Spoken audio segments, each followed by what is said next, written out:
5, 4, 3, 2, 1. We're straight foot on the brake. In-depth race recaps. Coming to the line, Ryan Blaney's gonna do it!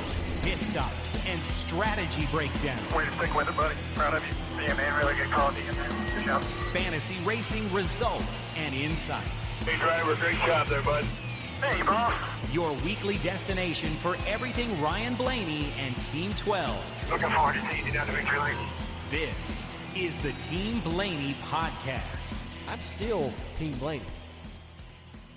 Welcome, everyone, to episode 214 of the Team Blaney podcast. My name is Adam Rogers, and alongside me is co-host Steve Mez.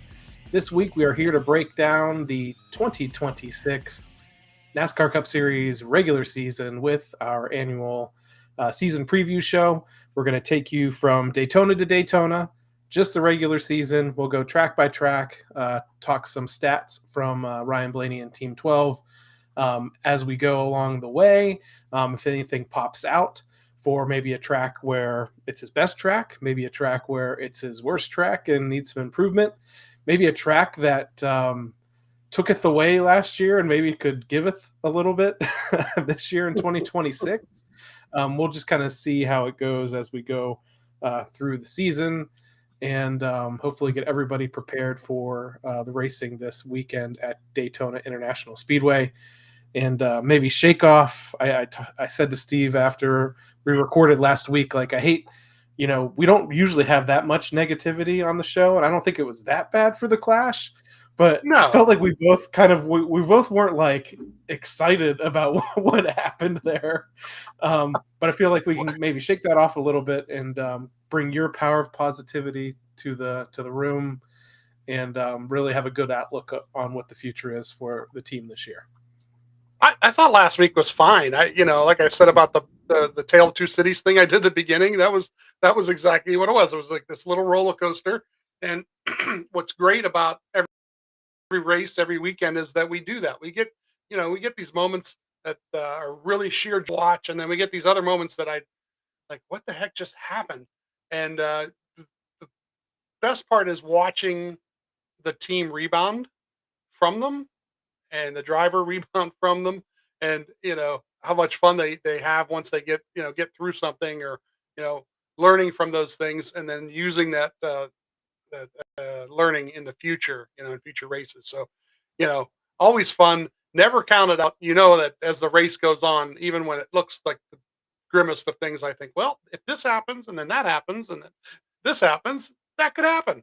And that last was like that last week, and this week, hopefully it's the same types of stuff. I would look realistically, I'd love to watch just a blowout on any race. I'd love to see him just go wire to wire on one of them. But, that's later in the year, maybe near the end of the year when they're really clicking.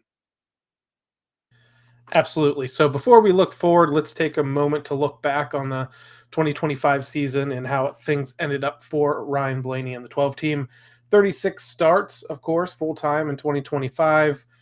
Completed 91% of the laps, led 852 laps throughout the season, 4 wins, 15 top fives, which was tied with, I think, 2 other guys for the most in the series, 19 top tens, average start of 14.1 in 2025, average finish of 14.6, and the number that I think outside of wins, even though he had 4 last year, which was a career high, that we're looking for most improvement in his DNFs, 8 DNFs last year in 2025. And when you think about that and you look at the fact that Ryan finished second in the regular season point standings last year with, at that time, I believe 7 DNFs heading into the playoffs. So when people talk about the new chase format that's coming up this year and they think that the Penske cars aren't prepared for that, remember, the guy that collected the second most points in the regular season last year had 7 DNFs at the time. So if you clean up just 3 or 4 of those, even if they're just 20th place finishes, he probably wins the regular season points championship last year. So I think already out of the gate, don't look past the 12 team when it comes to the new format. Yeah, I mean, 3 of the DNFs were engine related, if I remember correctly. So that's even like a weird thing. Yeah, blown motors were just one of those things, and you see them happen very often. Begin in like a couple of them in one shot. So hope and when they do some the ages and so forth, maybe that'll make a difference too. And you just take those teams away and give them the average finish that they probably could have had. And yeah, he wins a regular season title last year, and you do that this year, and it goes a long way down the line. So yeah, I can't wait to see how they mount up some points in the first 26 this year. So, taking a look at the 12 So team itself, obviously Ryan Blaney returns in 2026 as driver of the number 12 Menards Ford Mustang for Team Penske. Let's take a look at the rest of the crew. Not many changes in here, but there is one thing that stands out that we'll go through as we're talking about this. Crew Chief Jonathan Hassler returns. Raymond Fox is still car chief. Tony Palmer sitting next to Hassler still on the pit box as race engineer. Marcus Castro is a shock technician. Ben Gitlin is the interior and rear mechanic. Brett McCutcheon is a mechanic. Travis Alexander is an engine tuner. Kyle Pinkerton works on the setup plate in the shop. Keaston France, who we got to talk to midway through the season last year, returns as the front tire changer. Zach Price is the rear tire changer. Chris Conklin is still the fueler for the 12 car. Trevor Apsey is a tire carrier. Tim Fedewa returns for a third year, I believe, as spotter. And Jeff Witt is the hauler driver. Now, the one person leaving out here is the Jackman. For the last several years, it was Jordan Ozinski, who came on here, an episode of the podcast last year or the year before. Really awesome, great guy, told his story. He has moved on to the 2 car with Austin Cindric now. Solid Jackman. Hate to see him go, but interested to see what happens in the future with Landon Honeycutt, who is now the Jackman for the 12 car. Don't know a ton about Landon. Was able to do a little bit of research before this show, Steve. So I'll roll through some of this stuff. Landon is a North Carolina native. He was a linebacker at Mars Hill University, which is near Asheville, North Carolina. This one was interesting to me. He actually was an undrafted free agent signee of the Cleveland Browns. Briefly, he went to minicamp with them. He was signed again with them like in August of 2024. Ended up getting released a little bit later on in 2024. But he was already at that point was already on Penske's radar and was working through their development program. As far as I know, last year he worked on the Lane Riggs truck in the NASCAR Craftsman Truck Series, and it looks like he also did some Cup Series work as well for Team Penske. But it looks like now he's coming to the 12 team as the new Jackman. So the rest of the roster, like I said, looks the same. There is that little bit of a switch there on the pit crew. So for you, I mean, I know you're a big fan of Jordan as well, and I said, good guy, sad to see him go. But what do you think that's going to do with we've talked to a lot of these guys, the chemistry of that team, or what do you think the shakeup was about? Yeah, that's interesting. They do it during the off season, which is probably the best time if you're going to make any kind of moves. How many times in the last so many years of us doing this have they changed a guy during the season, and you go, well, how's that going to work out? At least during the off season, you get more of a chance to have more practice. And there may have been something that was done a certain way, and with one team or the other team, they might, hey, who knows? When they might practice with 20 different combinations of guys while they're all there, just to see if certain things work a little differently or a little better in other circumstances. And Jordan may have been, with the 2 team, might have been a better fit, and the new guy may have done a better, something a little bit different and meshed a certain way. And I don't want to say better, just different in a manner that kind of meshed better with what's around them. So, sad to see him go, because he's actually really, really good at the analytical end of it. At one point, we were talking about throwing around some ideas where, he really wants to get to be an analyst, and you saw that he was on TV last year at one point explaining during the pre-race. I don't know what week was that. I think that was when you guys were at Nashville that they did that on TV. It's possible, yeah. We remember seeing that. Yeah. And he was in the pre-race, and they had him with the jack, and he was explaining the different moves and explaining the new thing that certainly trying around their back. So hopefully good success for him over on the 2 team. And who knows? Once again, things don't click, and they're definitely not afraid to make a move during the season too. So who knows? Might be back in a couple of weeks. You never know. So that's where things stand with Team 12 itself heading into the season. Now let's take a look at the schedule for this week for Speed Week now at Daytona International Speedway. Things are going to kick off Wednesday, February 10th, 10 a.m. Eastern Time. We have NASCAR Cup Series practice. That's going to be broadcast on FS1. And then all the way later on in the day, 8:15 p.m. Eastern Time, we have qualifying for the NASCAR Cup Series. So nighttime qualifying also on FS1, and you can listen to that on MRN and Sirius XM NASCAR Radio. So right out of the gate, we do have a practice ahead of qualifying. So 10 a.m. Eastern Time is going to be a little bit tough, I'm sure, for some folks to tune into it, but you can probably get some highlights or follow along. All the beat reporters going to be down there and covering the action there. So that's Wednesday. Thursday is when some other cars get on track there. There's some practice for the ARCA Menard Series and the NASCAR Craftsman Truck Series throughout the day. But 7 p.m. Eastern Time, we're going to have the duel on Thursday. That's February 12th. 7 p.m. Eastern Time, Duel 1 at Daytona on FS1. And then 8:45 p.m. Eastern Time, we have Duel 2, again, also on FS1. And then on MRN, Sirius XM NASCAR Radio on the radio. We'll know Wednesday after qualifying where Ryan will slot into the duel. So follow our social media. Again, follow the NASCAR beat reporters. They'll give you all of that information to see. Ryan is a past winner of a duel at Daytona. So ideally, if he's not on the pole, the Fords could be fast.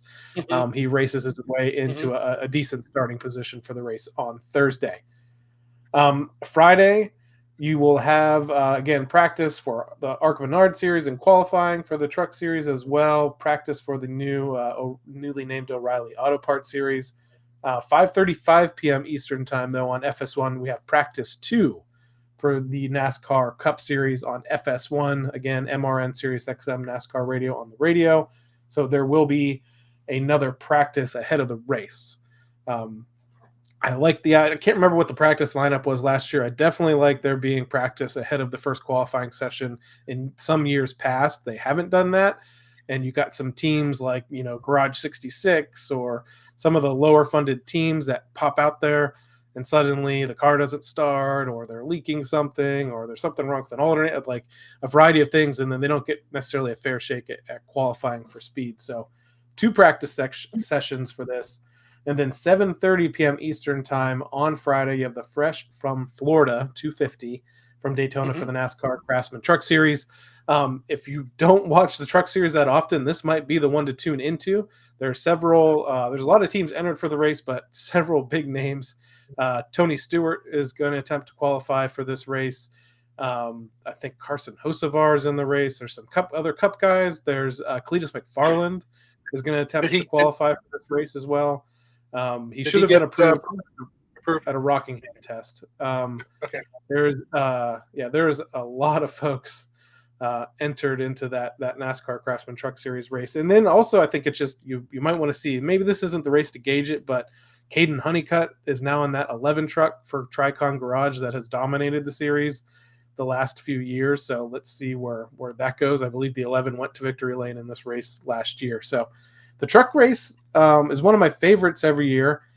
There can be some carnage in that event at Daytona. You just never know what's going to happen. So all of that action happens on Friday. Again, you have a Cup practice at 5:35 p.m. Eastern Time on Friday. And then at 7:30 p.m. Eastern Time, you have the Craftsman Truck Series race. That brings us to Saturday, February 14th. The ARCA race is at noon. Practice 3, Steve, all the practice you could ever want. Practice 3 for the NASCAR Cup Series is at 3 p.m. Eastern Time on FS1. And then following that, 5 p.m. Eastern Time, United Rentals 300 from Daytona on the CW. Again, the home of the O'Reilly Auto Parts Series all year long, the CW network. 5 p.m. Eastern Time, MRN, Sirius XM, NASCAR Radio on the radio. And then that brings us to Sunday, 2:30 p.m. Eastern Time, Fox on Max for the in-car cameras, MRN, Sirius XM, NASCAR Radio. We have the Daytona 500, the official points-paying kickoff event for the NASCAR Cup Series in 2026. And what about Monday? What times does it start Monday? I'm not ready to bail on the weather yet. I heard I think it was Dave Moody on XM today that said, compared to the forecast for where everybody else is at right now, the forecast looks great in Florida. In the 70s during the day throughout the week this week, 50s and maybe a little bit lower in the evening throughout this week. And when it gets to Saturday and Sunday, there's like some 40% chance of rain, 50% chance of rain. Right now it says scattered showers. Yeah, which is, but it's way too early. I won't even look at this until Friday to really see what things are going to be like. And I will point out, Steve, that as of right now, we only have tickets to go to the Saturday race. We don't have tickets to the Daytona 500. So you're not if bringing you, in fact, don't go, then there is at least a much better chance of no rain on Sunday if we're not physically there. Though we will be in the vicinity where, we're only like a little over an hour away from the racetrack. Right. Maybe I just have to stay inside, stay in the house, and see how things go. I saw 50% earlier today. I usually take the phone weather app on my phone and track the upcoming weeks, and I saw that and I'm like, oh geez.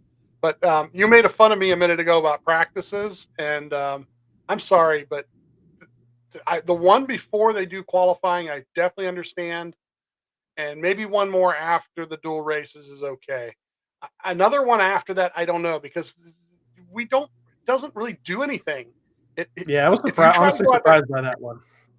If you try to go out and bump draft and mess up, and the thing is I speak from experience on this. I don't remember the exact year, but I remember it was a 66 car that Dave was in, Prism Motorsports, and they junked the car, and he didn't get a chance to run the race. He, because of one of those practices where I tried to draft with some other guys, and somebody else messed up, and he ended up in the middle of it.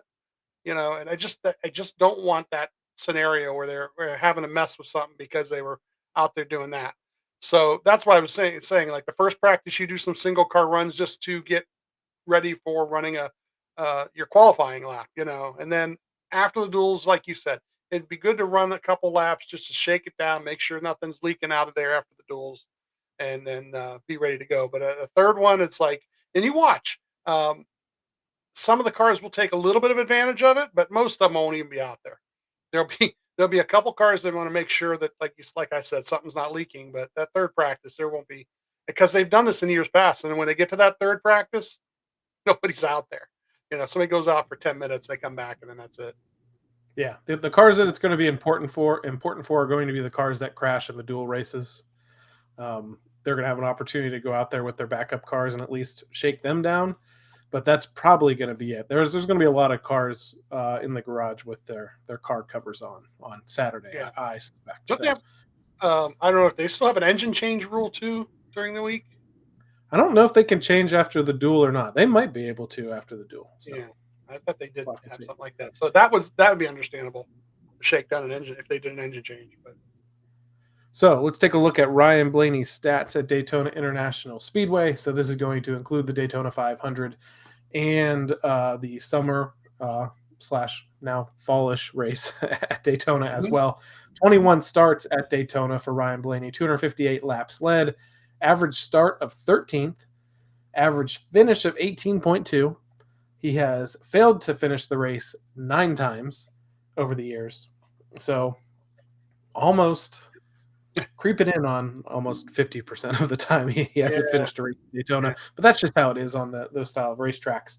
However, 2 wins in the Coke Zero Sugar 400 at Daytona, 5 top 5s overall, 9 top 10s at Daytona. So Ryan, again, is one of the best super speedway drivers in the NASCAR Cup Series, dating back to the Gen 6 car, and then even in this next generation Cup car as well, with wins at Talladega and wins at Daytona now, and runs very well at Atlanta Motor Speedway that we're going to talk about in a few minutes there. So he is the most recent winner at Daytona International Speedway.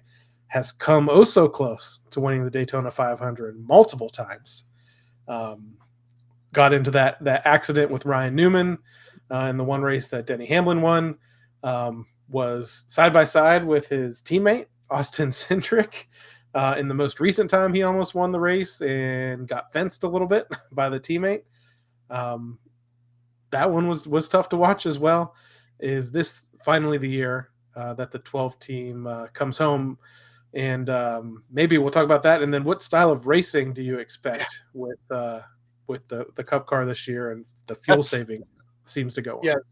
Yeah, that's the thing is like if you take last end of the summer, beginning of fall, the race last year that he won, it's amazing what he can do. And those cars, don't really take runs the way they used to, and they don't come as quick as they used to. And he was able to generate something really special last year, watching that last 2-3 laps. Fuel savings, that's all it comes down to, right? Is 2 seconds of fuel, 3 seconds of fuel. So it, now it's just a matter of what idiots are around you at what point in time, and can you put yourself in position with the right guys?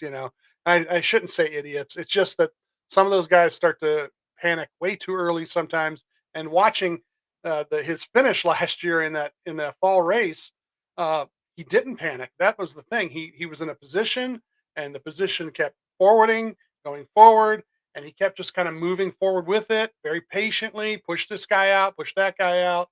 And then when the block tried to happen down low, all of a sudden he's got the lane to himself. So, hopefully it's the same type of thing on Sunday. I posed a question on TikTok today about rooting for your guy and manifesting it. Like you can see it happen. You can see the path, as he once said, right? Or do you not like to think like that because you don't want to jinx anything that's about to happen? And I like to manifest a little bit. I like to always say I think he's the guy to beat every week, right? So this week shouldn't be any different.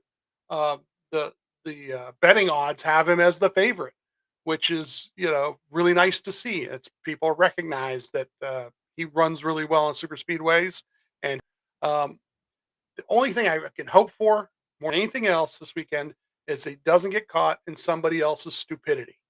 That's the only thing. That you named all those DNFs that have happened, and generally those were somebody else did something they weren't supposed to do, and the next thing you know, everybody ends up piled up. And it's part of the nature of super speedway racing, but really would like to see a race where that doesn't happen, where they can go the whole day or night, however long it takes Sunday, and the only cautions we get are for a little bit of rain here or there or something, and that's it. Yeah. So I'm interested to see the style of racing. I would say a lot of people have said that the August race at Daytona that Ryan won was possibly the best super speedway race in the next gen era. It was pointed out a lot after that win, though. Part of the reason why Ryan was able to go from, I think, 13th to the win in the last lap or so, it was the close a cutoff race ahead of the playoffs, and there's a lot of guys up at the front that were not willing to push people they were around. So that actually made the third lane work. If you remember, Suarez, I believe, was pushing the heck out of Ryan like the whole way up and outside. Yeah. So he wanted that was part of it. So I'm interested to see if the racing. I mean, I'm optimistic. I think at some point, I hope. I mean, I kept hoping that NASCAR would do something about the fuel saving in general, whether it's mess with the fuel tank or mess with the stages or take the stage breaks away or add a fourth or a fourth stage to the race, like something that could maybe make it a little bit more advantageous for guys to race and not just ride 3 wide in a pack. But for now, it is what it is. We did get to see an exciting finish last year, and that's really all you can kind of ask for. I think what people aren't recognizing about it, though, is that if you notice in the last year or so where it's become a lot less, not team oriented, but a lot less brand oriented, where it's not all the Fords at one time, all the Chevys at one time, and all the Toyotas at one time bidding. There was a time period there for a good while where they were really organized. Like all the Toyotas would come to pit road together, all the Fords. Now it's not quite as much. And I'm not sure what's going on there. Maybe this year's Daytona 500, they'll have a better meeting beforehand, and all the Ford and the manufacturers will get with their guys and be a little more organized, or have a better text chain or something. But really seemed like in the last year or two, that's been broken up a little bit, and that makes a difference. If you're coming to pit road with 4 guys or 10 guys, could make a big difference on a strategy call somewhere during a pit cycle. And part of me thinks that is because it's much more difficult to move around the pack. And when they are 3 wide at times, it's a lot harder to get a manufacturer in line to pit at the same time. So, yeah, you're right. We've seen a lot of pit sequences where it's just a mix of everybody.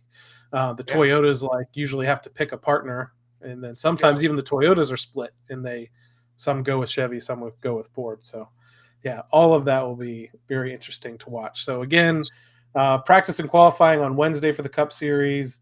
The duels are on Thursday.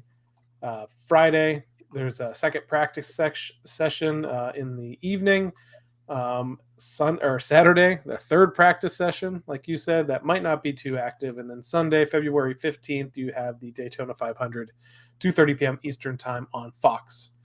Now let's move on. I don't know whether this will, in my mind, this is rapid fire, but I'm sure we'll take some time to talk through the remaining tracks in the regular season here. And the next one we go to is what I'd love to call Atlanta Motor Speedway, which is now Echo Park Speedway at Atlanta, February 22nd. Ryan Blaney now at Atlanta Motor Speedway, or Echo Park Speedway. I think at this point, and I've said this, I think even the last couple of years, we can stop calling it the new Atlanta, especially when it comes to Ryan, because he's now made more starts, I believe, on the new version of the racetrack versus the old version of the racetrack. So I think that the new one debuted back in 2022. Overall, including even the old version, 15 starts, 175 laps led, 1 win that came on the old configuration, 7 top 5s, 9 top 10s, average start 9.7, average finish 11.6, 1 DNF, and that actually came in the fall race, or summer race, I guess technically there, where he finished 40th. It was one of his DNFs on the year. But taking a look back again, since they reconfigured the track for 2022.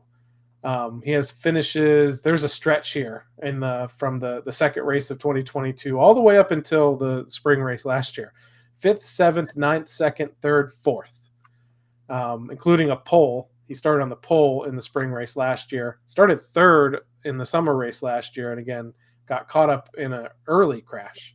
In that he only made 56 laps in the summer race last year at Atlanta, now Echo Park Speedway. So back-to-back super speedway style races, but then again, it's been a whole winter since they've been there, second part of the summer and winter since they've been there. Every time they've gone back to this track, the track has lost grip. Handling has become more important. The other series, like the trucks and a little bit to the O'Reilly Auto Parts series, are getting a little bit more strung out based on the packages that they run. So much like the last couple of years, I'm really interested to see what the racing is like there. I hope it doesn't change too much, because Ryan has been really good on this configuration. You just got to stay away from the Hurricane. Yeah. He rebounded quite well from that. Don't be wrong. He ended up that was the 4th place finish, right? Yeah. But the Hurricane almost took him into oblivion. And the thing is there some of the younger guys are just a little too aggressive. You can't push in the corner there, and he was just. Some people say he's just being, the tough, hard-nosed driving guy that he is, but sometimes I think he's just a little clueless out there. I really do. But, just stay away from the Hurricane and you probably have a good day. So from Atlanta, they head over out west to Austin, Texas at Circuit of the Americas. So a couple of super speedway style races, and then immediately onto the road course. Now this is the one road. Go get another pole. Let's go get another pole. That has been the highlight of his trips to COTA, and then since then, there's not been that much positive to talk about. So, Circuit of the Americas is the one road course or street course that SVG did not win last year. I believe Christopher Bell went to Victory Lane there, or Byron, one of the two. But yeah, 2022, Ryan did sit on the pole after spinning out in practice in that event, and finished 6th. But his other finishes there are 17th, 21st, 12th, and 19th. Outside of COTA last year, at all of the other road courses, Ryan showed a ton of improvement. In 2023, 2024, he struggled a lot on the road courses. 2025, there is a marked improvement. When we talked to crew chief Jonathan Hassler last year, and I think even when we talked to Ryan a little bit and asked, where that improvement had come from, he started working with Joey Hand, who's been working with a lot of the Ford drivers. And also with talking with Ryan, and I think even Jonathan, they mentioned that, and a lot of Cup teams are built like this. They have drivers that do sim work for them. Not a lot of the elite Cup drivers are doing sim work every week. Ryan was doing sim work for the road courses. So I don't think COTA is something to overlook. I don't necessarily think Ryan goes in there with an opportunity to win, even though, as you say, you think he could win anywhere every week, which is true. Again, top 10. I just want a nice top 10. This is a season where stage points matter more than they probably ever have, because every point matters all the way through until the reset ahead of the chase. So COTA, quick thoughts on there and maybe what you're looking forward to. Yeah, the key to that race is every restart that goes up the hill.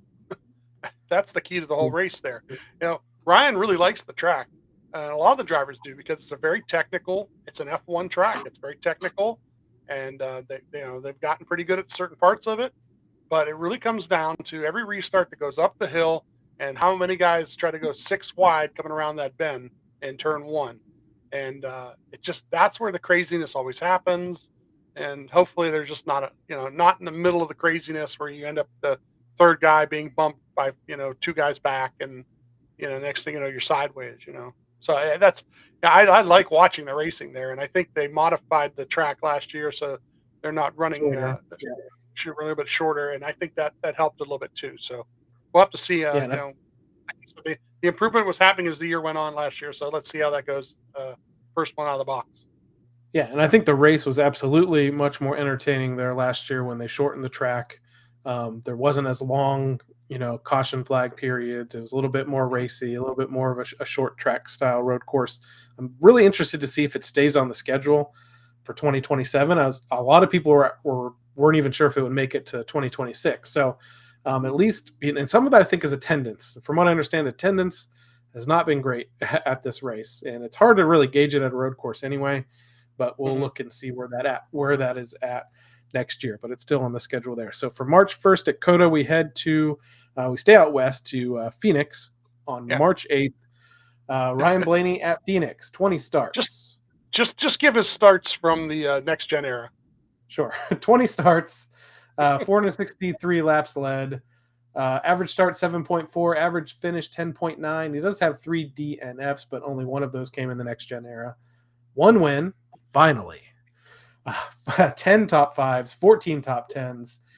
Taking a look at the next gen era, and even one race in the previous generation started off the streak in 4th place, but from 2022 and beyond, 4th, 2nd, 5th, 2nd, 28th in the spring race last year, a race that he was very fast in. Engine expired. And then finally, the breakthrough. Even after winning a championship there, finishing 2nd in 2023, one of the most forgotten wins of 2025, and that's okay. We'll remember it. Ryan Blaney went to victory lane in the championship race in 2025, wasn't in the championship but in a dramatic late race restart, took the victory finally at Phoenix Raceway. I don't think there's any reason to believe the 12 team will not be fast there and again in the spring when they head there on March 8th. It's no longer on the championship calendar anymore, but still an opportunity. They head there twice, over this year to maybe rack up those statistics, rack up another win along the way. From Phoenix on March 8th, we head to Darlington on March 22nd, and let's take a look. You forgot Vegas. Did I miss Vegas? Sorry. How can you miss Vegas, man? That's true. March Let's take a 15th. look at Ryan Blaney's statistics at Las Vegas Motor Speedway. Another decent track for Ryan Blaney in the past. 19 starts, 84 laps led. Average start 14.3, average finish 15.2. He does have 3 DNFs at Las Vegas, all of them coming in the next gen era. No wins, 6 top 5s, 10 top 10s over that time, and he is coming off of quite a bad streak here at Las Vegas. Last 3 races, 32nd, 35th, 38th. Last 2 were crash-related incidents as well. So Team Penske shows up fast to Las Vegas. Teammate Josh Berry picked up his first victory ever in the NASCAR Cup Series there in the spring race last year.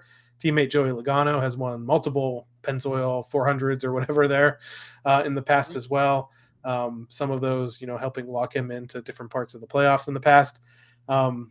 Is this a time? I said as we went through this, there were some tracks are going to pop up where they need to improve. In the next gen era, this is one of those for sure for the 12 team. Yeah, the mile and a half, everybody is so close, and I think that's what it is. It's just you need to have a perfect day there because everybody's having a really good day. So it's just a matter of really, really having one of those perfect days where, and once again, the couple of the DNFs I can think of, like the one was I think Keselowski took him out on some sort of move, or Keselowski had an issue or something. Oh yeah, it was like a big wreck ahead, and then he shot out of the infield, I think, and clipped him at the last second. Yeah, last second or something. So things like that, when those things happen, and those are the statistics you don't see. You just see the finish. You don't realize what caused it. But while he was running at that point, he was running in the top 10. He was moving up through the field. So you just got to have any of these times at the mile and a half, especially because they say the mile and a half racing is probably the best racing with this car, performance wise. Everybody's a lot closer and tighter, and that's why the racing's so good. So just got to have a good day, really good, perfect day. So from Las Vegas, they head to Darlington on March 22nd. Ryan Blaney at Darlington, 18 starts, 24 laps led. Average start 10.2, average finish of 18.7. 2 DNFs. Both of those came in 2024. And then no wins, 1 top 5, 4 top 10s. There's some improvement that needs to happen there. He had a couple of top 10s in 2023. Again, 2024 was a disaster. 5th and 18th in the last 2 races at Darlington. So that's another track. That's a track that in the spring race last year, Ryan Blaney was in contention for a majority of the race. He did only lead 2 laps, but he was in position on strategy and everything to win the race. But just taking the lead. Just taking the lead. Our friend in the 5 car who crashed very early in the race.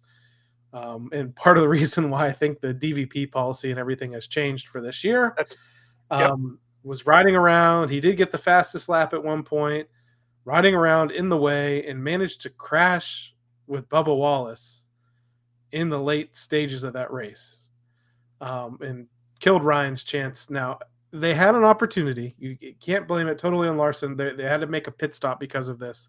They come down pit road. They did not leave pit road in first.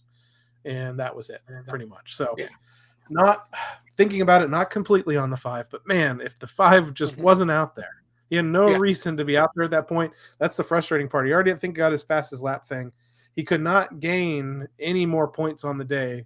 There was not enough positions to move up. He did not gain any other points by coming out. So, and what he did was on purpose. Yeah. So that was it was a payback. It was a long memory payback, right, to Vegas, probably from previous years, right, between those 2 guys. Just thinking out loud, and that's what it came down to. He decided to pay him back, and it ruined the race for everybody else involved because Ryan's strategy was having fresher tires later in the run, and he had basically passed everybody by that point and was the fastest car on the track. And, how many laps from the finish were they at that point? It was just a couple more, and we were almost counting them, So that was quite unfortunate. He has made some progress at Darlington when it comes to speed. Hasn't always had the finishes he wants there, but if they can repeat the performance that they had in the spring last year, definitely an opportunity to go to victory lane again. So Super from paint scheme Darlington, that race too, super paint scheme that week.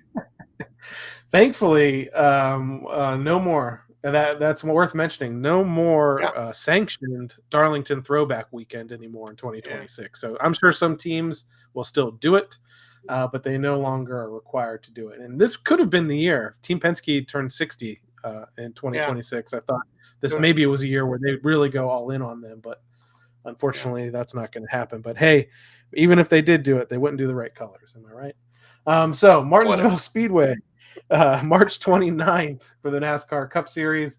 Ryan has 20 starts at the paperclip, 731 laps led.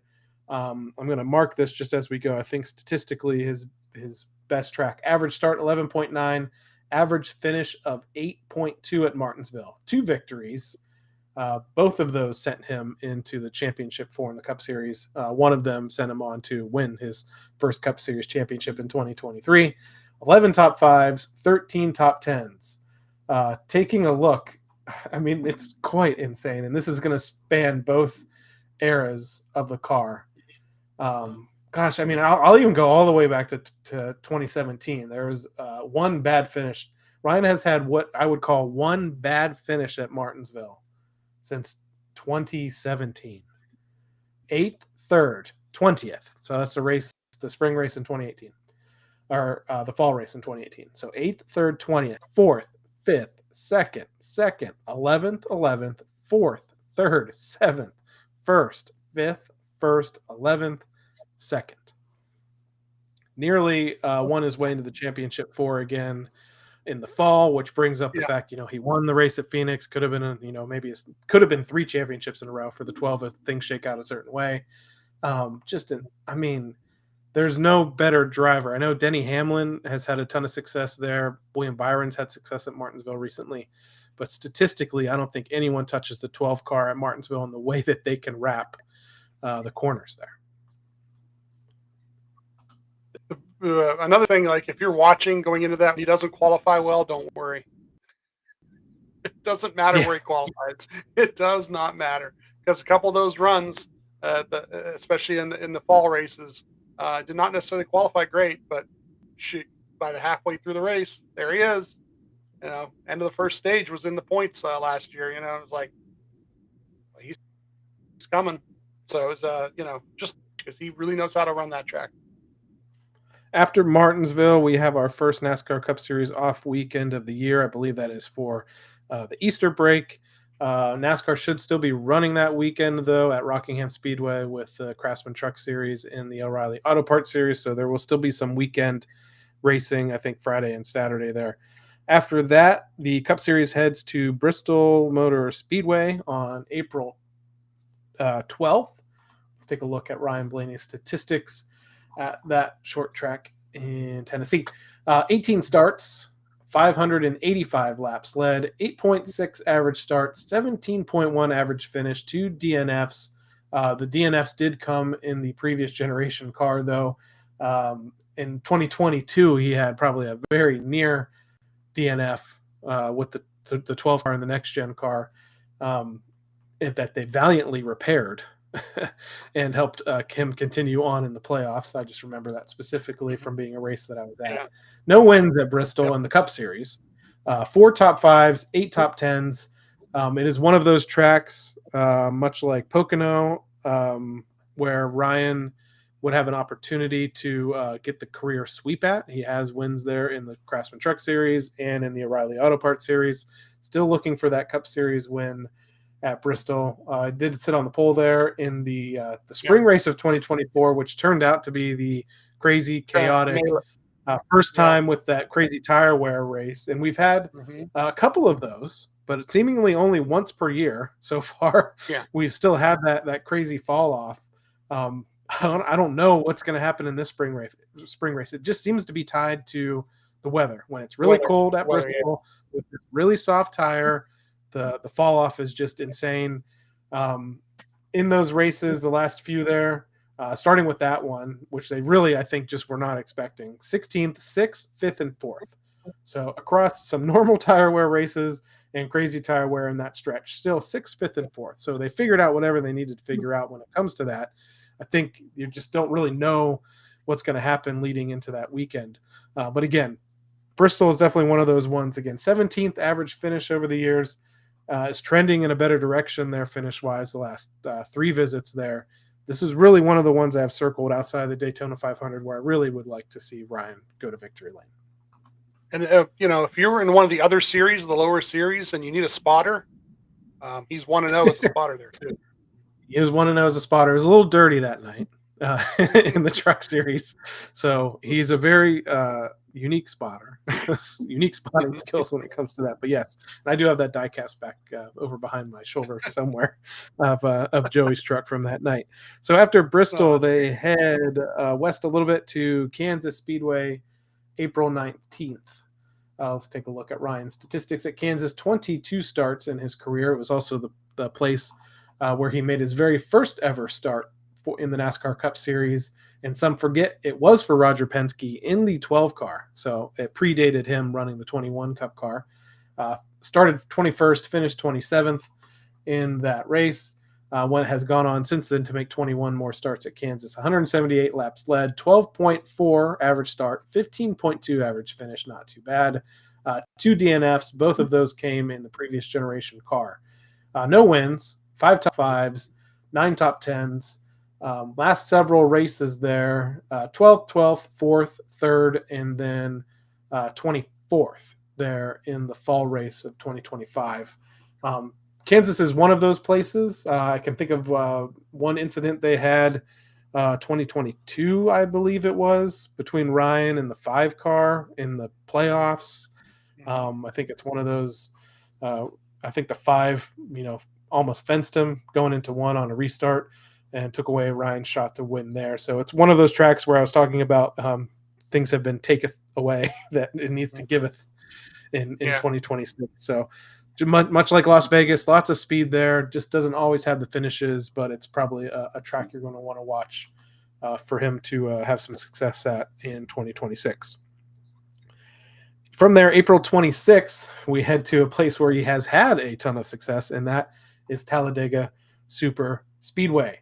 23 starts at Talladega, 293 laps led, 11.7 average start, 17.1 average finish. He does have 6 DNFs there, 2 of them in the next gen car. Both those came in the fall race of 24, spring race of 25.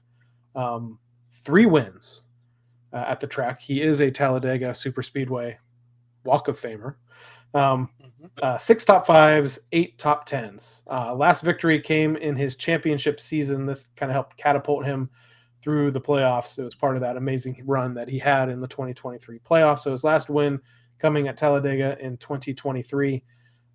This is a track that he's had a rough stretch at the last 2 years. 20th, 39th, 37th, and 23rd. 2 of those were big crashes that came early in those races in 2024 and 2025. So hasn't had a ton of recent success there since that win in 2023. But much like Daytona, it's another one of those places where he should always be in contention. And we didn't talk much about it earlier when the Daytona talk, but their strategies at the super speedways has shifted a little bit. Team Penske used to, at least Brian, as part of Team Penske, used to run up front. It seems like Cindric and Logano are still sort of doing that, Cindric specifically. You see the 12 car running in the back a lot more recently. He did that in that Daytona race as well before the valiant effort to the front, though he did lead, I think, 20 plus laps in the August Daytona race. So interested to see again, depending on what we see at Daytona, what does the strategy change for Talladega? You know what it is, right? It's fuel savings. They're very true. Yep. That's part of why everything has shifted. I'm telling you that from listening to the in-car camera. It's fuel savings. There are points and times he's running 38th in the middle of a couple of those guys in the back, and then he asks the question, "Hey, can we go? Can we go? Can we go? Yep. Can we go?" So he, it really isn't. The strategy is more about the fuel than anything else, and it's just come down to that now because they're trying to play a smarter game on fuel. Whenever you're down in blue, though, go back to the 23 fall race and just watch the last couple laps. The move that he makes at the end of that race to win it on Harvick, and then he pins was it Byron? I think he pins behind him. It's just beautiful racing, smart racing, and it's like I said, just watch the last 2 laps and you can't help but smile at the end of it. From Talladega, they head to May 3rd at Texas Motor Speedway. 17 starts at Texas, 451 laps led. Average start 10.6, average finish 16.5, 4 DNFs, including one in 2023 in the next gen car. No points paying wins at Texas Motor Speedway, but 5 top 5s, 10 top 10s, and in 2022, the season that is known for no points wins for Ryan Blaney.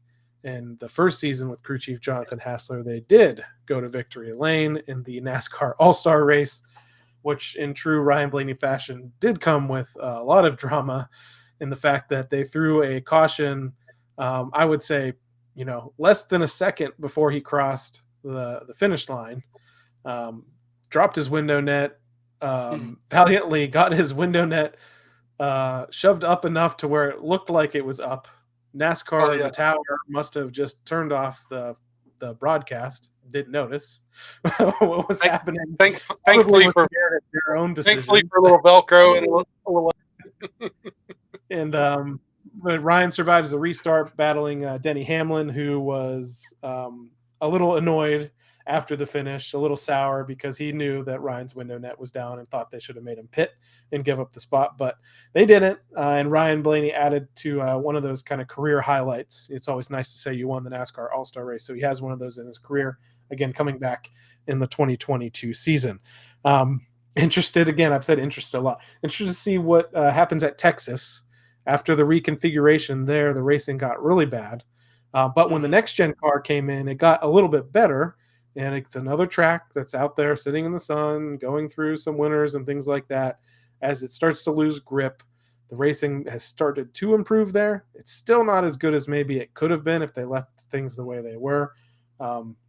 It's a track where, Ryan has run really well in both series. I saw a video the other day where they showed a picture of him from when he was in the discount tire car in the Nationwide series, and he knew right away, oh, that's from the Texas race when I finished second to Harvick. And as soon as they said Texas too, that came to mind as well. So it's a good track for Ryan. The last several races there, 6th, 4th, and it's one of those ones that used to have 2 races a year before it went to the All-Star race, and now it's back to one points race. So last several races there, 8th, 7th, 4th, 6th, 4th, 28th, 33rd. One of those included a crash.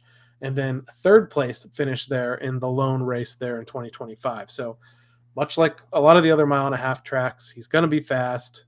I'm hoping, we haven't talked about it yet, but hopefully the qualifying improves a little bit this year, and they can be in a decent position to win.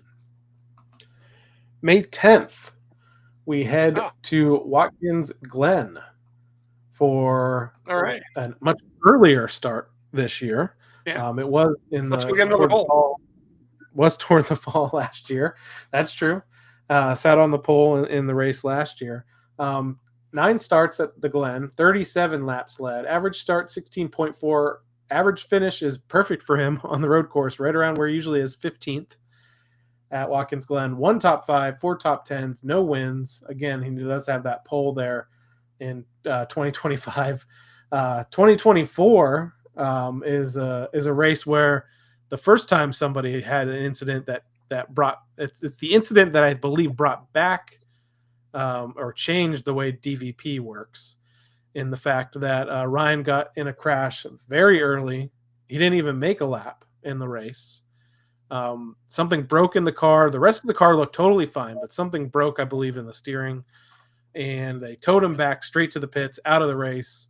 And then suddenly in 2025, the DVP policy was changed, and you could now repair your car and come back out after that, because this was in the playoffs.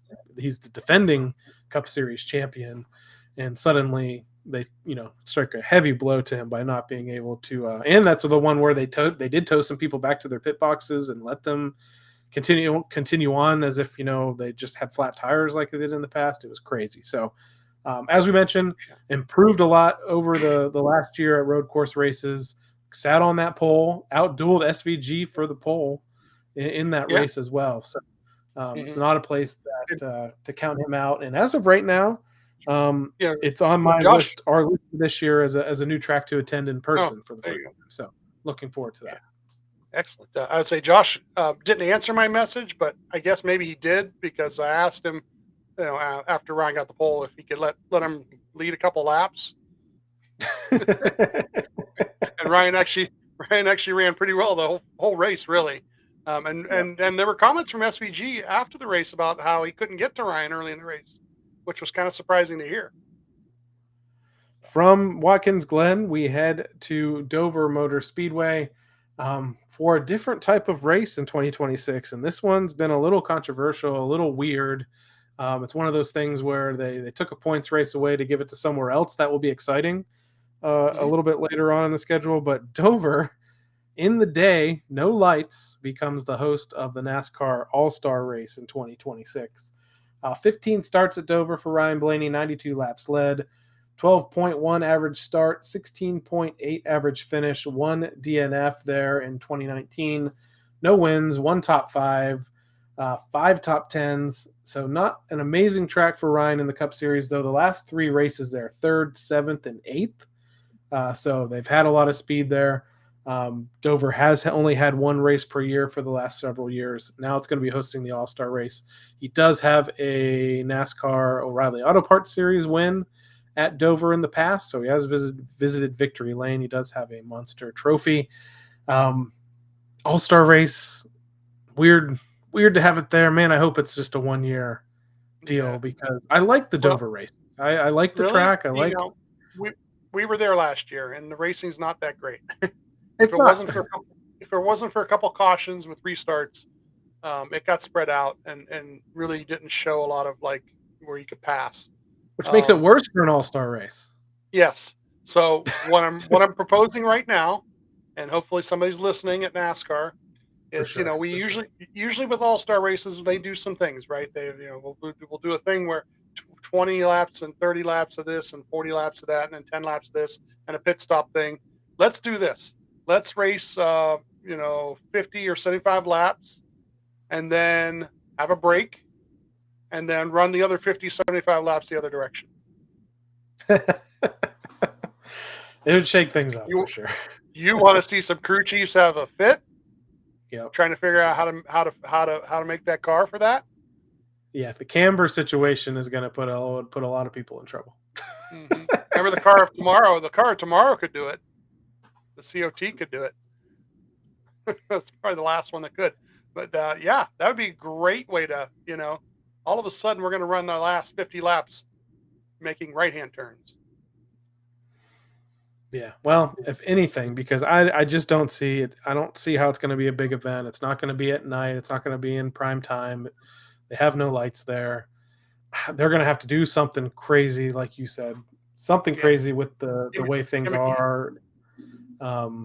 Inverts. I don't know what it'll be quite possibly the most gimmicked up race of all time if they're going to figure out a way to do that. But traditionally, I say I like the Dover racetrack. I've said on this show several times that as a young gamer, that was one of my favorite tracks to play on the video game, whether that's translated to good racing now, maybe not so much, but interested to see again what happens there and what happens to that track in 2027. From there, we head to Charlotte Motor Speedway for the Coca-Cola 600 on May 24th. 15 starts at Charlotte for Ryan Blaney, 171 laps led, 15.2 average start. He's had some struggles here, 20.9 average finish, including 5 DNFs. 2 of those over his career were engine issues, 3 crashes, including the last 2 races there. Let's go over this 4-race stretch from 2022. 29th, first, he wins the Coca-Cola 600 in his championship year. Then 39th, and then 38th. Both of those were early exits in the Coca-Cola 600, so on the oval track there. And worth noting, there'll be 2 oval track races for Charlotte Motor Speedway in 2026, the Coca-Cola 600, and then the Roval has officially, it's been announced, is off the schedule for 2026, and the race in the Chase will be on the oval track. So it's a track and an event that Ryan's won in the past. He's won there in the O'Reilly Auto Parts Series as well. Home track, obviously. He grew up in High Point in the North Carolina area. So it's one of his many home tracks, I like to say. And as with all the other 1.5 mile tracks, they're going to come there with speed. They have experience there. Again, been to victory lane. He could chalk up another. That's his lone crown jewel win. He's come close to some others. So another opportunity to add that to the resume. It's a race we've both been to in the past. I know a lot of other Ryan fans have got down there as well. So Coca-Cola 600, always one of those races to look forward. So again, May 24th, Memorial Day weekend, that's where the Cup Series will be. After that, we head to Nashville Super Speedway on May 31st. Ryan Blaney is the defending winner of the NASCAR Cup Series race at Nashville. I kind of felt like this was a long time coming because he has been relatively strong there ever since they got there, despite the fact that he had a bit of a haphazard first start at Nashville when they went back there between an issue he had coming onto the track off of pit road and breaking something, then getting going, and his rotor exploded, I believed, in that first track. Their first race there, they didn't bring the right brake package, I think, and it heated up too quick and ended his day. But since then at Nashville, things have gone a lot better. So 5 starts, 166 laps led, a majority of those coming in the race that he won last year. Average start 12.4, average finish 16.6. Again, 2 DNFs in 2021 and 2023 for crashes. 1 win, 2 top 5s, 3 top 10s. Last 4 races, 3rd, 36 where he had a crash, 6th, and 1st. I looked. Actually, I just know the race winning diecast was delivered to my home today from Nashville, and looking at it gives you a little statistic card, and he won the race by 2.8 seconds. Absolutely dominated the last stretch of that race. It was one of those perfect races that we talk about loving, where they had that long run speed. They had a pit cycle, came back out, stretched the lead. I think Hocevar was really the only one in contention at that point. Sort of was on his way to tracking him down, but did not have the long run speed that the 12 car had, and he fell off toward the end of that race. Ryan led 139 laps onto his way to victory lane there as part of one of his 4 victories in 2025. And if you follow the TikTok page, anybody who's following us on TikTok, I've got, you pin 2 or 3 at the top of the page, and I believe I still have the one pinned where you're on there. For those who don't know, somebody special got to be in victory lane that night, him and his wife, and Ryan come around the corner and saw you guys and was like, "Hey!" Yeah, I think I saved that. I think that's still on our TikTok page, right at the top of the page. How excited! Not only did he won the race, but he was going to be able to, do a picture in victory lane with you guys. So that was really cool. Yeah, absolutely one of my favorite memories ever. Watching Ryan Blaney, being there for a victory is already cool enough. Being there when you have the opportunity to be in victory lane and get a photo after the race and kind of surprise him a little bit, it was great to see. Glad that I had the phone rolling at that point to kind of capture that moment. Glad to have the diecast delivered now. Glad to have the bag of confetti and some other things from victory lane just to remember that. And it's one of those ones that I will remember forever. And hoping, they're still heading to that concrete track in Nashville. There's been talks about trying to move the race or adding another race in Nashville at the short track in the city, but the city council and the folks there and the folks that are in this neighborhood that has sprung up around the racetrack, and I think also specifically the soccer team that has a stadium in the same land that the racetrack is on, has just been fighting it tooth and nail.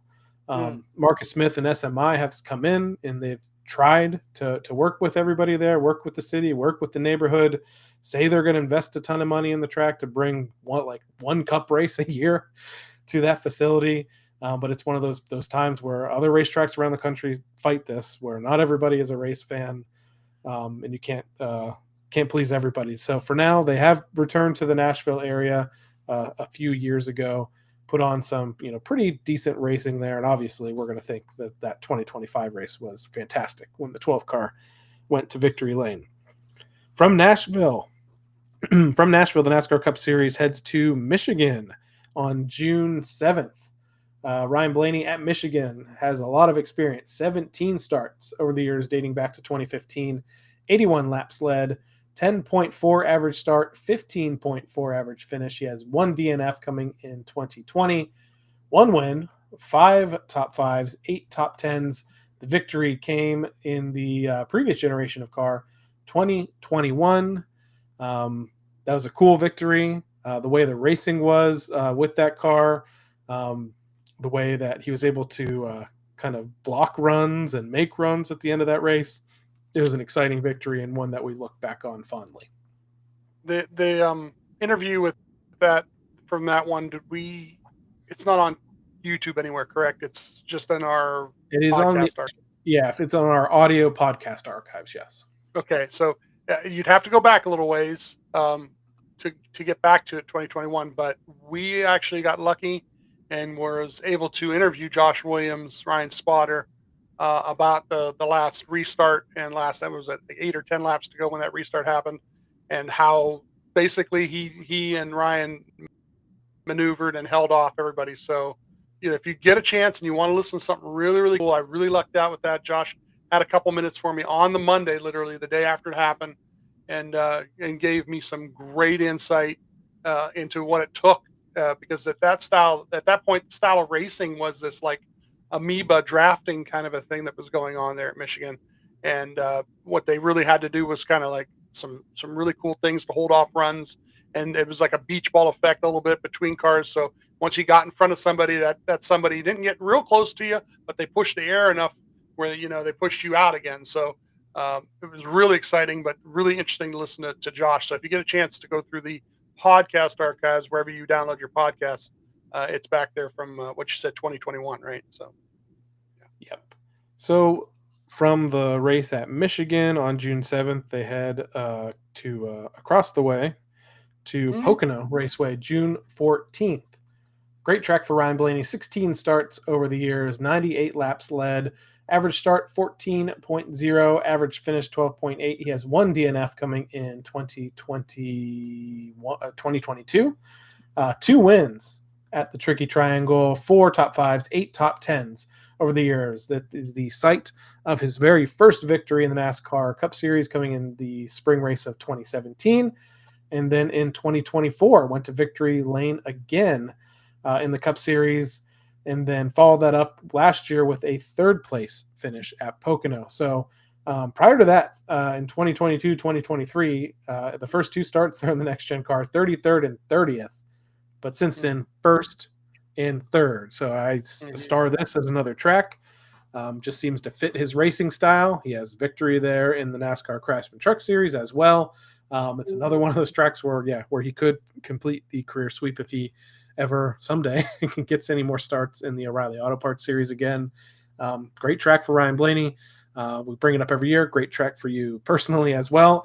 And one of your home-ish tracks between Michigan and Pocono, because you're kind of smack dab in the middle of those two. In between them. Yeah, we made it there last year, sat through the rain delay, but then had a pretty good day. Just couldn't get there at the end, but that was Briscoe won last year.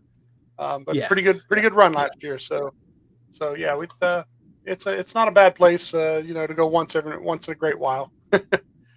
It's kind of hard to watch. I don't want to pick on them, but it's kind of hard to watch a race there without the scanner or anything, because the action goes away from you and it comes back to you, but you're sitting kind of low, and really the only stuff you really see real well is what comes in front of you. So it's a little bit different.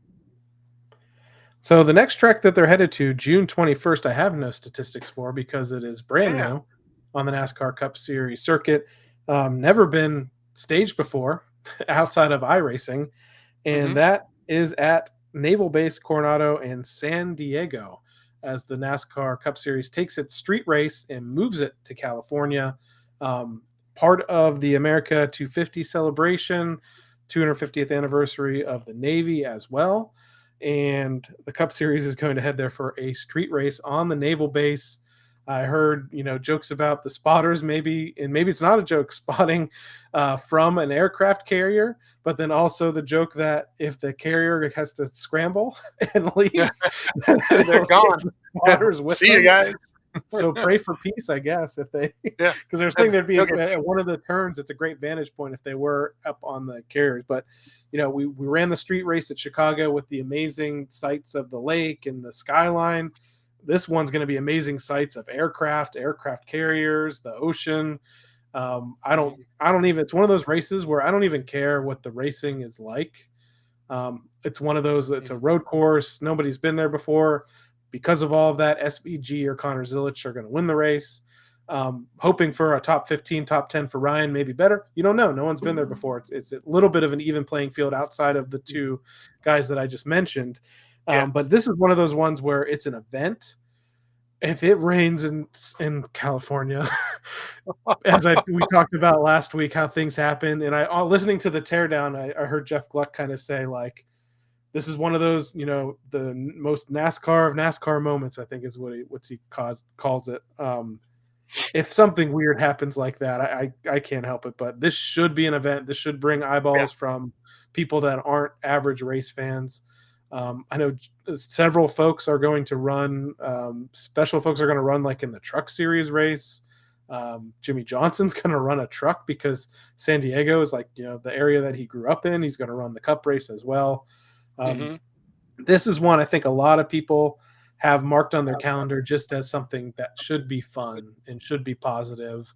And with that military tie-in, in the 250th anniversary of our country, patriotism, is flowing through NASCAR, no matter what year it is.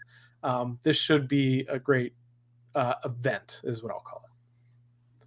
Yeah, I'm just look out for our shows as we get closer to it, because I'll be channeling my inner Anchorman with all the San Diego references, or Top Gun, right? I mean, Top Gun was the other big thing, that Air Force or that base there. So, yeah, I can't wait to see what the layout looks like. And like you said earlier, equalizer. Sure, this guy should be good or that guy should be good, but really the learning curve, everybody's almost on the same learning curve, and it'll really be an equalizer early on until some certain guys, show that they're a little bit better than others. So, I think could do quite well there. And I didn't mention it, but from the Coke 600 to Nashville, Michigan, Pocono, and San Diego, that is when the Cup Series switches from the Fox broadcast over Fox and FS1 broadcast over to Prime. So those are the streaming races. And then starting off with the June 28th race at Sonoma, it switches to TNT. And that also kicks off the second, possibly annual, I guess, in-season challenge tournament that they started last year. They did it informally, I think, through Denny Hamlin and Dirty Mo Media the prior year. So Sonoma kicks off that 5-race stretch that starts on TNT. Since 2016, Ryan has made 9 starts at Sonoma, 1 lap led. Can improve there. Average start 13.2 of all the road courses. This is not great. Average finish of 17.7, 1 DNF, and that came in the race last year at a crash that he was running quite well. We can talk about that in a minute. No wins, 1 top 5, 5 top 10s over his time there. Last few races there, we'll just do the next gen era. 6th, 31st, 7th, 36th. That crash came on the 106th lap of the race. Ryan was running really well at the time, but somebody decided that he didn't need to be on track anymore and sent him. And I think was that the 17 of Chris Buescher? Yeah. Pretty sure. He just. Which Buescher is not normally a guy that does this. No, it's just so frustrating because it's like, he was running next to him, and then all of a sudden he's just off the high sided and had to get it kind of like ripped out of there with a tow truck, and it was just crazy stupid because they were running really really well, and Ryan, if Ryan was going to be really aggressive there, he could have knocked him the other way, and he didn't. But he didn't give him enough room, and he should have. I mean, they were in a position where they were right next to each other. It was really ridiculous. Yeah, so it's another one of those to mark down on a track that he needs to show improvement when it comes to finishes. But if you look, the last 2 years, started third, finished seventh, started seventh, was running up front, got crashed. So they have an opportunity to continue their upward trajectory on the road courses and do something impressive at Sonoma this year in 2026. After Sonoma, July 5th, they head to what is old is new again track. Yeah. Chicagoland Speedway for the NASCAR Cup Series comes back on track, rises from the ashes, I guess, because it went away when they introduced the Chicago Street Course. Last race there was in 2019. So Ryan has four starts at Chicagoland, 28 laps led. Average start 11.5, average finish of 9.8. So all of this in the previous generation car. Finishes up 4th, 11th, 18th, and 6th. His highest start there was 2nd in 2018. So it led in 2 different races to make up those 28 laps led. I believe this is a race that's on your calendar, and it's a new track for you too, right? You didn't get there before it was on there. Right. So what do you think about them picking up? Obviously, they pick up the street course race and send it out west to San Diego, but they still want to stay in that Chicago market. Chicagoland has been there, has not experienced the next-gen car yet, and everyone thinks with the way the track has weathered in all those years since 2019, with the package that they have with the next-gen car, that this should be a slam dunk, fantastic race. Anytime that they've made some moves, the one thing people forgot is that attendance was the main reason. Yep. So let's see People who gotta show shows up. up. Yeah, they're not. We are driving from 7 to 8 hours away, okay, to do it. The people who live within an hour, and it's one of the largest cities in the country, within an hour, come down and watch them race. Okay, show up and make it worth doing it there every year. If you want to keep that kind of track, because that's the thing. You got these people who say, "Oh, we need to be the mile and a half." Yes, we do need to be at the mile and a half, but people need to show up at the mile and a half also. So, if you're from the Chicago area, I would love to meet you there. We're driving, like I said, we're driving 7 to 8 hours, and we'll be there. So, can't wait to see what happens that weekend. Yeah, you talk about people not showing up to mile and a half. I think one that probably won't come back is Kentucky, and the attendance got so bad there that they just weren't afraid to move on from it. And now I think it stores a bunch of cars and other stuff. We went there, and they have a couple issues. One was the attendance got bad, right? But secondly, you couldn't get in and out of the track. They had like basically one way in and out of there. They didn't do things to control traffic or help traffic in any way, shape, or form. And we spent 3 hours in the parking lot before we could actually drive home. So you hear horror stories like that, and you are somebody who travels to races and you hear those kind of horror stories, you don't want to go. So, because once again, it's not that far. I mean, it was really I think a half hour, 40 minutes from Cincinnati. Louisville was only away. So there are enough big cities close enough to it where they should have gotten good attendance. But yeah, there were maybe some other factors there. But yeah, you're right. That track's probably never coming back.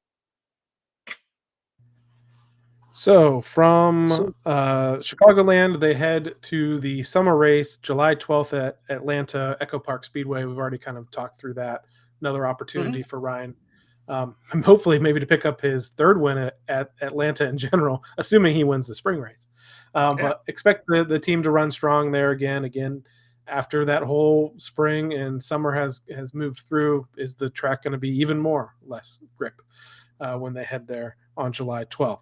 From there, they go July 19th to North Wilkesboro Speedway. So we brought up the All-Star race moving to Dover. This is who benefits from that. We get a points race now in 2026 at North Wilkesboro. a longer race at North Wilkesboro. And let's take a look at Ryan Blaney's statistics there from the All-Star race. A 16th, or the stats that I'm looking at here, I think it includes his the heat race and the other finish, but finishes of 16th, 4th, 5th, and 6th, and some of that's heat, some of that's main event. So he's had a teammate, Joey Logano. Actually, this is where the site of Team Penske's resurgence on short tracks came from. The team talks about it, and the crew chiefs talks about it. Goes back to a tire test at North Wilkesboro Speedway that Joey Logano was a participant in. They found something there, and suddenly across Team Penske, even Austin Cindric winning the Gateway race, I think, where Ryan should have won and was whisper short on fuel. He was short on bourbon. Run well at short tracks now, and that dates back to North Wilkesboro, and Joey Logano went and dominated the race after that. So he'll have more bourbon this year, though. Yeah, I'll run out of bourbon this year. So what do you think about now? Again, on the other side, we said the All-Star race at Dover is kind of a disaster, but from that we get a points race at the revived North Wilkesboro Speedway. So what are your expectations for full, long, no heat races, no anything, straight up points race at North Wilkesboro? Yeah, I can't wait to see it. We were there for the All-Star last year and loved it. So yeah, I can't wait to see what transpires. You said a full field will make it really interesting because you're going to get the tail end of that field just like you would at Martinsville and have to show how you get through traffic. And this should be a blast. And with like I said, the change in the engine package and stuff like that, should be real interesting to see what happens.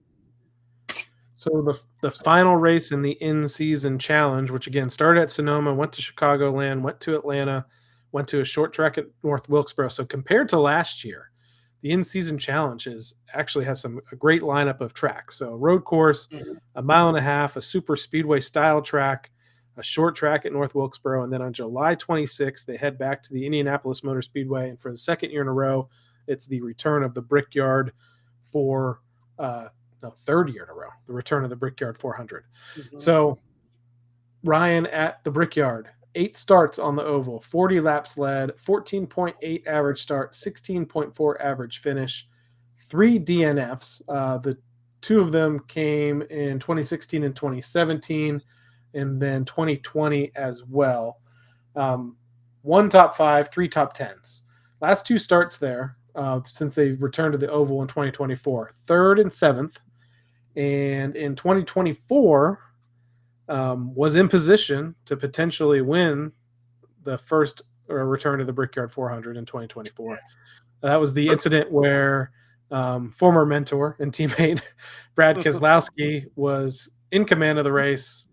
Ryan chooses behind him for a late restart. Keselowski was on a crazy strategy, staying out long, did not have nearly enough fuel to make it to the end. The TV announcers knew it. The team knew it. They did not come to pit road before the restart. As they're coming to the green flag, he pits, causes a little bit of confusion. Ryan moves up a row. The 5's on the outside. The 5 takes control of the race and control wins. car, yeah. So a lot of people are still a little bit salty about how that played out. Yes, Ryan probably still could have done something to keep the lead, didn't, but if he would have just known, and I think what maybe could have been the control car or something on that restart, but depending on where he chose, because he chose a certain line for certain reasons, that one got away. But then again, still a strong showing. He didn't qualify that well last year, 24th in that race, finished 7th. Best friend Bubba Wallace went on to victory in the Brickyard 400. Great win for him. So again, 3rd year back on the oval. I know you went there when it was on the road course. Are you happy still now 3 years later to still see it back on the oval there? Yeah, no. I mean, the road course was really interesting because Ryan was getting better and better each year they were running there. They were literally stalling of the car on pit road away from winning one of the races. And he moved up through the melee of one of the races and finished second behind AJ. So I really liked the way he was progressing, getting better there each year. But to win the Brickyard itself on the actual track, the full track will be something amazing. And this year will be a great year to pull that off. After Indianapolis Motor Speedway, the Brickyard 400, there is the second off weekend of the year for the Cup Series. And so they come back on track August 9th at Iowa. The Cup Series has been there twice at Iowa, 2024, 2025. So 2 starts at Iowa in the Cup Series for Ryan, 230 laps led across those 2 starts. Average start. So technically, since in just the 2 races, this is statistically Ryan's best track. Average start 4th, average finish 2.5. So he has starts of 2nd and 6th and finishes of 1st and 4th. So he has the 1 victory, 2 top 5s, 2 top 10s. He has the career sweep at Iowa with wins in the Craftsman Truck Series, the O'Reilly Auto Parts Series, and the Cup Series. Dominant win there in 2024 where he led 201 laps of that race, led 29 laps there in the race last year. So fantastic track for Ryan Blaney. Hopefully another great opportunity to go to victory lane again there this year. One of his quasi-home tracks because his mom is from Iowa and nearby there as well. When he won there in 2024, there was a huge contingent of Ryan friends and family in the stands. That was really cool for his victory. They got to celebrate with him in victory lane as well. So Iowa, another track that I'm looking forward to watching and definitely have marked there. So that's the third one that I've marked down as far as statistics between Martinsville, Chicagoland, surprisingly again, but it's another track where he has a few starts at. Statistically, some of his best tracks. From Iowa, this is an interesting track for statistics. The NASCAR Cup Series heads to Richmond. This is a Saturday night race at Richmond Raceway. 18 starts for Ryan Blaney at Richmond, 170 laps led, average start 13.6, average finish. So statistically, outside of the super speedway is one of Ryan's worst tracks, 18.6 average finish, 1 DNF, but that comes all the way back in 2017. 1 top 5, 4 top 10s at Richmond in his career. Again, that's August 15th for the Richmond race. Last several races there, we'll just go through the next gen era. 7th, 10th, 26th, 14th, 19th, 11th, and then 3rd. He scored his very first top 5 in his 18th start at Richmond. It took 18 starts to get a top 5 at Richmond. Started 20th, though. Started deep in the field, finished 3rd at Richmond. That's a place where he could maybe break through there. I just want to actually just see a little bit more consistency, trending in the right direction, 11th and 3rd. I still remember back to that. It's the 2021 fall race where he battled Austin Dillon and got his first top 10 there ever. And I remember the in-car cameras maybe were new for 2021. I remember when they finally got to the app and everything, but battled in that last lap to finally finish top 10. And I remember we didn't celebrate it like it was a victory, but we were pretty pumped up about him finally because statistically it was really bad. Now Richmond is a place where he made I think his debut in the O'Reilly Auto Parts Series and scored a top 10 right out of the gate at Richmond. But in the Cup Series, man, it took all the way till 2021 for him to finally score a top 10 in the series, and then all the way to 2025 to finally score a top 5. So let's keep trending in that right direction. Am I expecting a win there? No, but he could show up and win there again. Short track has run well there the last 2 years. You can only go up from here, I think.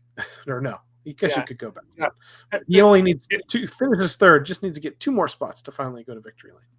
Are they going to do like a tire thing there? That's another thing. Like, I don't think they will. That was one of the places where they were testing like the option tire that they ended up using at Phoenix later on in the year. But I don't think they're going to mess with that anymore. It did create some interesting strategies and things. I think in that I think it was the 2024 race when they did that the first time.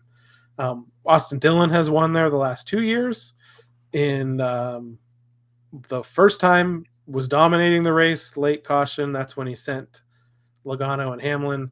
And then last year won it pretty much straight up and still kind of dominated the race. So it's like the one track out of the year outside of the super speedways that Austin Dillon is really good at. So I mean, that car is still going to be probably the one to beat this year. But again, it's one of those tracks they only head to once a year.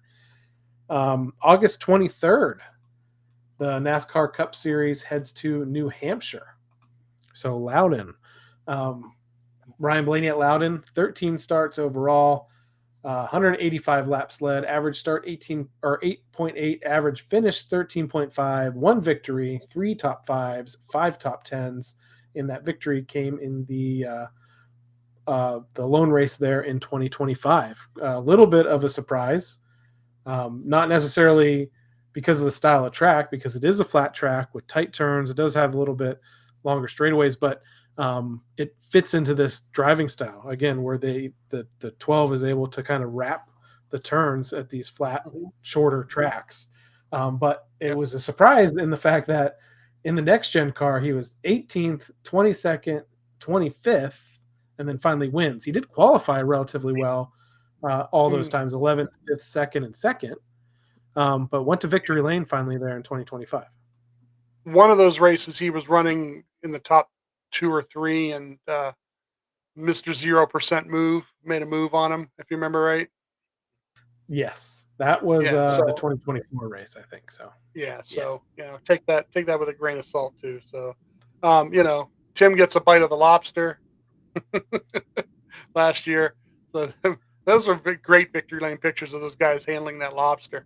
So it'd be great to do that again this year, especially heading right into the chase. And then from New Hampshire, we wrap up the regular season. We've already talked the statistics. They are wrapping up at August 29th. Daytona International Speedway. Ryan's the defending winner of that race. We talked about that as well. Hopefully by then he is well into the qualifying for the chase. That's the cutoff. 16 drivers will make it into the chase this year. There'll be a one reset, and then from there it's straight up points the rest of the way through the end of the season. Before we start the chase, we're going to do another episode very similar to this, where we run through all of the chase races, run through the statistics. Things could have totally changed. I mean, who knows what's going to happen this year? Yeah. So we'll kind of reset there as well before we run into the chase. Have to imagine the 12 will be solidly into that, barring any kind of unforeseen circumstances. But we'll follow up on that a little bit later on. That's my next question right now. Predictions to go wrong. Let's pick 16 guys to make the chase. You want to hear my list first, or you want to do your list first? You can go. I already have one written down. Go ahead. But okay, I'll do mine, and then you do yours. And when you do yours, I want to write them down, and then I will get my wife's predictions, and I'll post something this week with everything on it. That way we have an official record out there of who we thought guys to make it. So I'm going to start off. These are in like no real particular order, although we would love to see Ryan win the regular season championship, so he gets his extra points. But I've got the 12. I got Logano in the 22. I'm going to go with Denny. I think Denny, even if he's injured, he's still going to be a wounded animal. Really, would be kind of a dangerous thing, and I think he makes it. Briscoe, of course. Then the 20 with Bell, and then we get our Hendrick 3. We're going to get Chase Elliott with the 9, the 24 with Willie B, and the 5 with Larson. I've got the 23 and the 45 both making it from 2311. The 17 is going to be one of my other Fords coming out of Keselowski's camp there. The 1. The 2, we're gonna get the 2 in there. 21's, I think it's gonna be between the 21 and the 2, to tell you the truth. At the bottom, they're gonna be two of those guys that will be literally battling for the last couple spots. The 97 makes it. Okay, he would have made it last year under this point system, so that was really interesting when people did the math, and I think the same thing's going to happen. He's going to gather the extra 15 points for a couple of the victories that he's going to get on the road courses. Till people learn how to brake like he does and keep his stuff cool. Then you got the 8 car. I think this is it. I think he does enough this year to be 15th or 16th in points. With the win in your in system gone, I think he will make sure that he races a certain way to get points and get stage points, especially. And then my last guy, I've got the rookie making it. I've got Connor Zulich scoring enough points on the road course weekends, and then I believe that his skill set has progressed really well on the ovals this year. And I think that after he gets to a place in time, a couple of those times, and does well enough, I think he'll score enough points to be probably right around 15th or 16th. There's my 16 guys. All What do you right. got? I've jotted mine down. Okay. Some of this is maybe order of where I think they'll, but not exactly. So this isn't like my order of finish, I think. Nah, But I didn't really want to do that. I just want to write some, look by the top would manufacturer. probably be top 10 might be close. But Mhm. Ryan Blaney, Kyle Larson, Mhm. Denny Hamlin, Chase Briscoe, William Byron, Christopher Bell, Chase Elliott. I agree with you, Reddick and Bubba. Ross Chastain. Okay. I do think SVG makes it. I don't think he wins all the road courses, but I think he wins a majority. Yeah. Joey Logano, Chris Buescher, Kyle Busch, Carson Hocevar, and I think Josh Berry makes it, and Austin Cindric does not. You've got the Hurricane. I didn't even think about the Hurricane. He might blow in there. Maybe. Maybe. Like I said, I'll have to get my wife's 16. Like I said, I'll post something online with all the picks, just so we have them. I'll put them in numerical order or something, so it's not real fancy. Because truthfully, like you said, it could be. You could have had like the top 8 or 10, or might be the top 8 or 10 the way you did it there. But what we really want to do is when we get to the chase, I want to go back and look at these and see because how many we got right. Maybe. Yeah. So I don't think either of us said Ty Gibbs. I think he could be somebody that is good enough to do it. Ryan Preece, maybe. We'll see. Like there's some guys that are there. I'm interested to see what happens with the Legacy Motor Club cars. From what I understand, I mean they've been getting better and better. They've been getting more investment on the financial side. They've been hiring a lot of what are really good people. They just all need to kind of work together. And I understand that maybe their relationship with Toyota, even though they still aren't paying to be in a relationship with Joe Gibbs Racing, Toyota might be giving them some more resources this year. I don't know, like that maybe wins them a race here or there. I don't know if it puts Nemechek and Jones into the top 16, but if one of them was to do it, I think Jones is capable. But yeah, there's some guys, Zane Smith. I mean, I'm just going through ones that are notables that could maybe sneak in 15th or 16th. Sure. Zane Smith. From there, though, that's really, I mean, AJ Allmendinger last year actually was quite consistent in that Kaulig car, but they are totally going to be cut off from RCR and Chevrolet support. So I think they will tank. The Kaulig cars will tank this year for sure. Suarez, Stenhouse. I mean, some of those guys really had to rely on the win in their in situation to make the chase. So it's still weird saying the chase. I keep feeling like I've been avoiding saying the chase for so long that I want to say playoffs. And I think playoffs are still sort of acceptable, but the chase is definitely what you want to say. It's a chase format. Okay, so let's predict the winner, and let's not use Ryan because both of us really feel like we did that earlier in the year when we talked about the chase coming back. That the last 10 races really do lay out quite well for Ryan, especially now that they've taken the Roval out because they've added a 1.5 mile track to the chase format. So taking Ryan out of the equation, okay, because we both would pick Ryan. Who do we have actually winning the championship? So besides Ryan, if this was after the season ended, and maybe even after the lawsuit was over, I would have said Denny Hamlin was the favorite, like the runaway favorite. Mhm. I think he can refocus and still win races this year, but man, blow after blow, and then now his shoulder is injured again. Like, what's going to happen there? The last time it was injured, he had mentioned like it was very painful to go through that playoff run. Last year it was repaired, had a fantastic season, probably should have won the championship. Yeah. So I don't think I can pick Hamlin though, just because of that. Chase Elliott, I think, wins the 2026 championship. They are a team that could really benefit from the long points window for that. Incredibly consistent team. I think they won 2 races last year.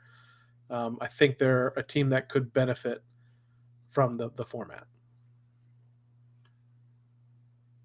I think Christopher Bell is actually the Very guy. well. I think that there's the consistency that he has, and I think with what Chase Briscoe was able to do and with qualifying, I think if Bell picks up on that a little bit and qualifies really well, he'll be running, near the front. And then, like I said, he's a very good driver on long runs, running long, consistent laps, just like Ryan is. So I think if it wasn't Ryan, I think Bell is the guy I'm looking at.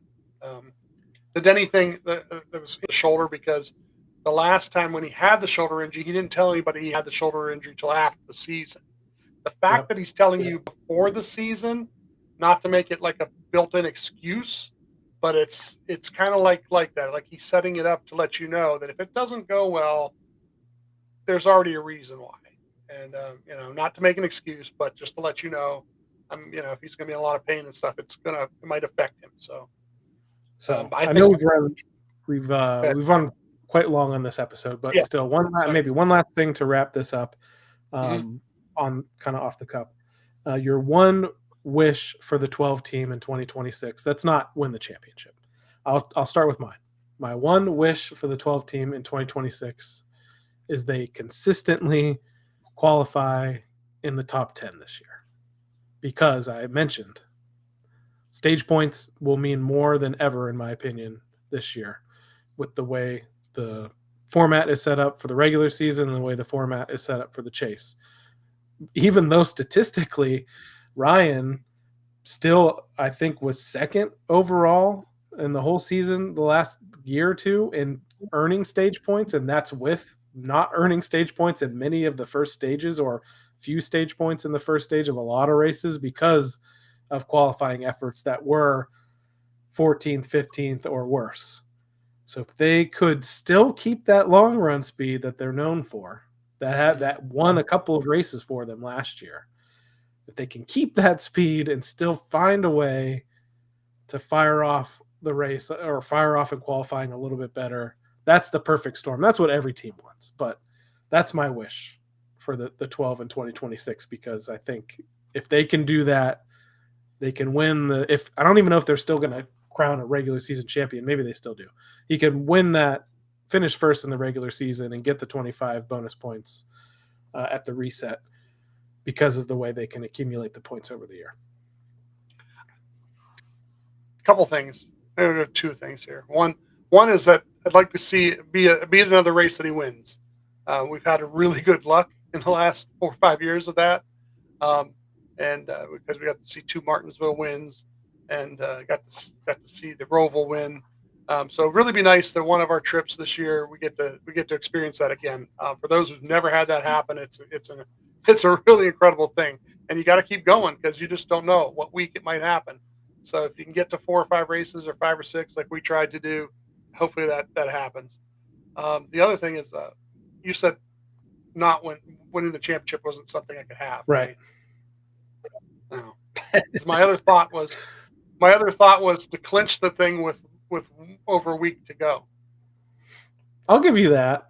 That's a little bit different. To clinch. What point do you need to have? A 55, or what is it? Yeah, it's whatever. 56 point lead, because you have to have a point for because fastest lap still counts. So I'd love to see them leave. Let's say Martinsville, where they've got a 56 or 57 point lead and they've clinched it, and then when you go to Homestead there, for the last race. It's just a bunch of victory laps. All right, I could dig that. I'll give you that. Kind of, that's more specific than just win the championship. Yeah. So I like that. Win the championship. Yeah. All right. So everyone that has hung with us all the way through, all the way to the end of our regular season preview for 2026, specifically for Ryan Blaney and the 12 team, thank you for tuning in to this episode of the Team Blaney podcast. You got something to say before we wrap up? Yeah, I was going to say, make sure you check in with all of our social media stuff during the week, especially this week, because we have events that are Wednesday and Thursday. I may jump in and just do a live thing here on Friday that just recaps Thursday's duels. Who knows? And that way I won't have to do it on Monday's show or whatnot, because it's already kind of in the bag. So I've seen some comments and so forth come through here. So people are like, oh, where have you guys? I didn't know you guys, if you don't and haven't heard, especially a recap of a race, go back into the archives into one of those, because we are really, really extensive.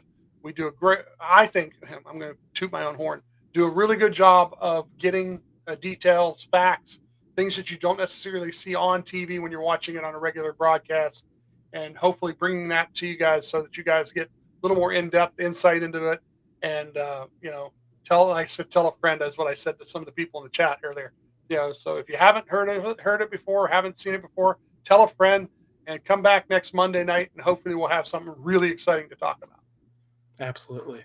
So again, thank you everyone for tuning in to this episode of the Team Blaney podcast during the week and on race day. You can find us on Facebook, X, Instagram, TikTok, and our YouTube channel. Just search for Team Blaney.